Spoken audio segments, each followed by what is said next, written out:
My dear brothers and sisters, I would like to reflect with you about prophetic intercession, what it helps us to be.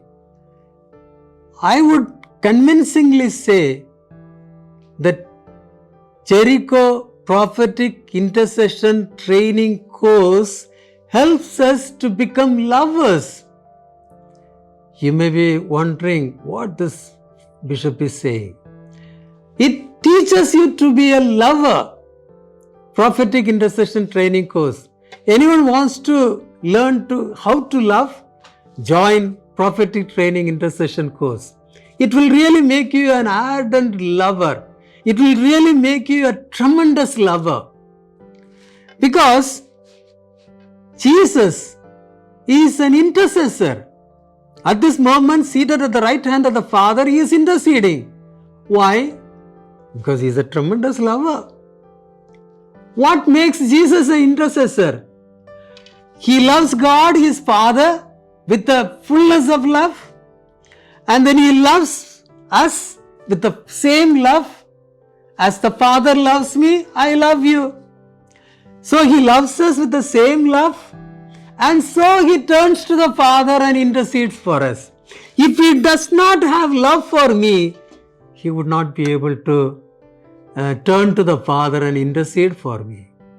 So, an intercessor has to be a tremendous lover like Jesus. That's why I took this topic. An intercessor is a lover, a real lover, a genuine lover, a tremendous lover. And that is what, as Jesus a lover. The one and only command that Jesus gave us is, love one another as I have loved you. That's the only command we have to fulfill. The purpose of our life on this earth is to make this command, the one and only command Jesus has given, a reality in my life. So, when I think of being a prophetic intercessor, that means I need to become first a lover, a tremendous lover. Lover of God and lover of humankind. Then only I can be an intercessor. So intercession is not possible without love. It's not possible without love.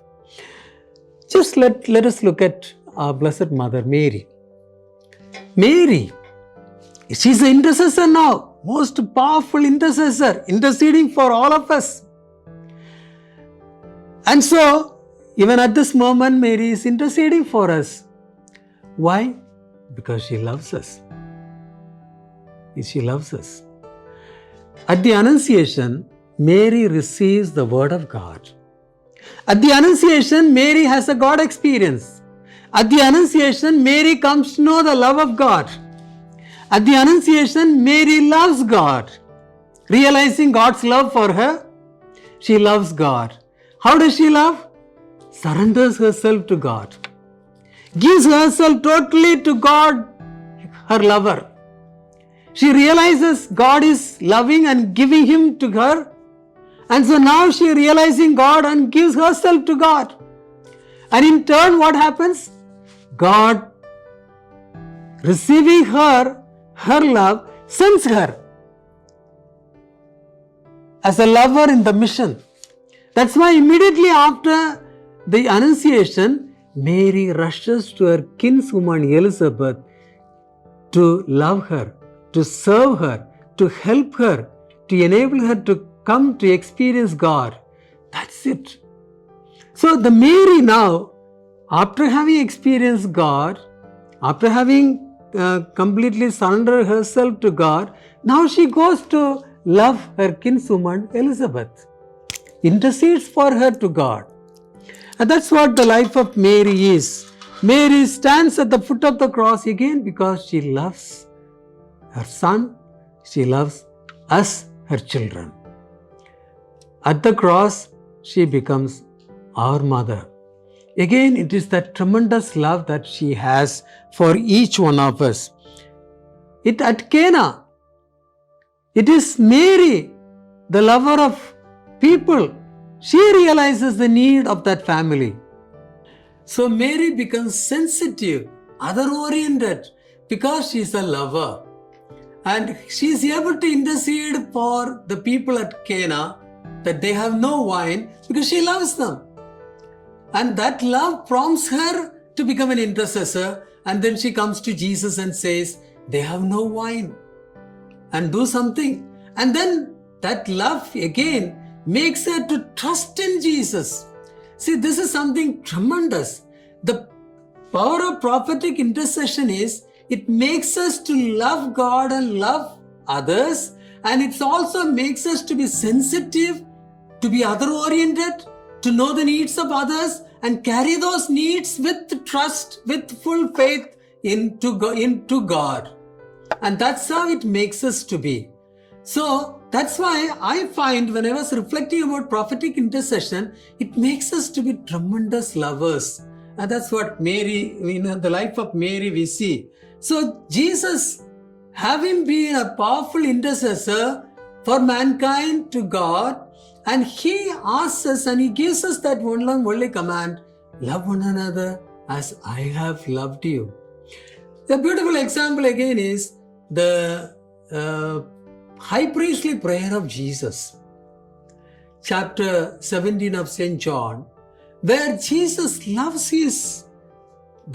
mankind, loves his disciples, and he loves God, his Father.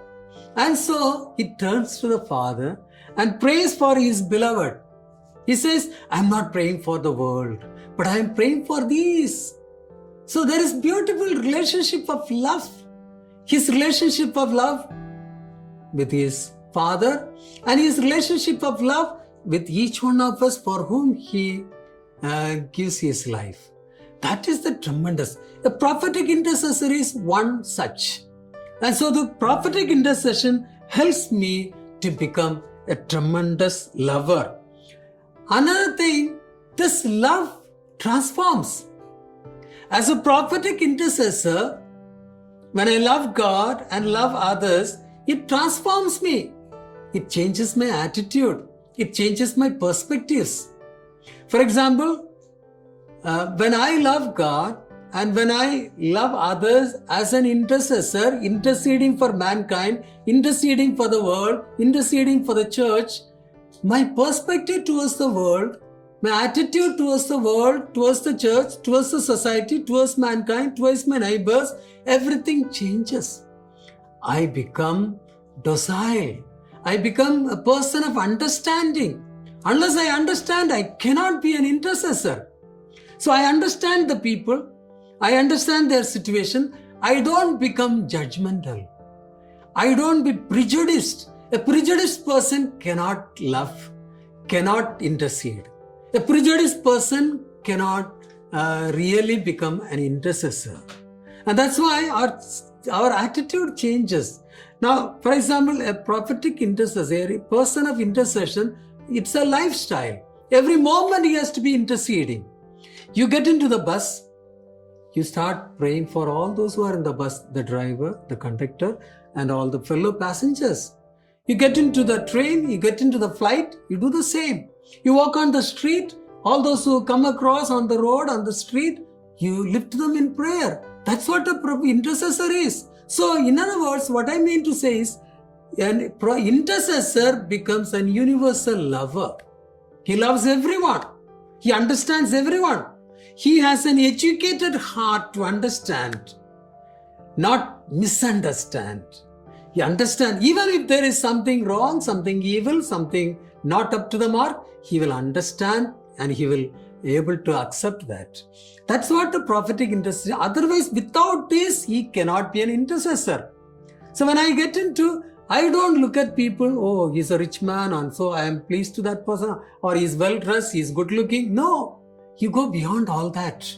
As a prophetic intercessor, as a universal lover, you go beyond all these human limitations, and then you be a tremendous lover, and that love urges you to turn to God and intercede for these people.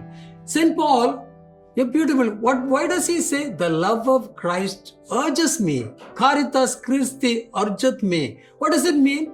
His love for God urges him to turn to the people, to be docile to the people, to be understanding to the people, to listen to the people, to instruct the people, to bring the people together. That's an expression of his love for the people, expression of his love for God, which is being translated into his love for the people. It is one and the same.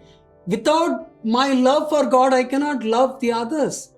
Without loving my brothers and sisters, I can't have a genuine, true love for God. These both are one and the same. That's why a prophetic intercessor has to be a lover of God and lover of people. With this only he can be a prophetic intercessor. Without having a genuine, a tremendous love for God and a genuine love for our brothers and sisters, you cannot be a prophetic intercessor. And that's what we find. That's why our whole perspective will change. As a prophetic intercessor, the love takes over. You become a lover, and then you look at every aspect, every person, every incident with the light of love. The love of Christ urges me. That should be. So that's why I find the ministry of prophetic intercession helps us to be lovers. The one and only command that God gives us, love one another as I have loved you. And without this, we can never be prophetic intercessors.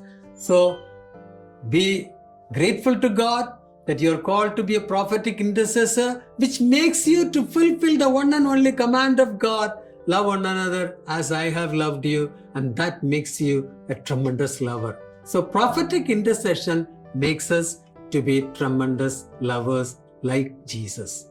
Thank you. God bless you.